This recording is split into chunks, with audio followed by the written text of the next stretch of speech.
I Ketut Sri Adnyani, istri mendiang I Gusti Made Oka, pemilik Ban Dagang Bali berpulang di usianya ke-89 tahun. Perempuan yang akrab disapa Ibu Oka ini lahir di Mengwi pada 11 Juni 1936. Menurut salah satu putra mendiang, I Gusti Ngurah Oka Udayana, Ibu Oka meninggal pada Sabtu sore di rumah sakit, meninggal karena serangan jantung. Rencananya mendiang akan dibuatkan upacara Plebon dengan rangkaian acara dimulai pada 5 Maret 2025. Layon dibawa ke Jero Kutri Desa Singapadu Tengah, Banjar Kutri Gianyar. Dilanjutkan upacara nyiramin layon pada pukul 16 WITA. Acara puncak Plebon akan digelar pada 6 Maret 2025 pukul 11 WITA.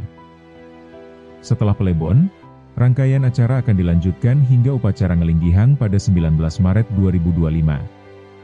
Mendiang dikenal sangat mendukung almarhum suaminya sebagai Direktur Utama Bank Dagang Bali. Ibu Oka selalu menemani dan mendukung jalannya usaha sang suami. Bahkan ide mendirikan bank terinspirasi dari usaha Ibu Oka yang menjalankan usaha simpan pinjam.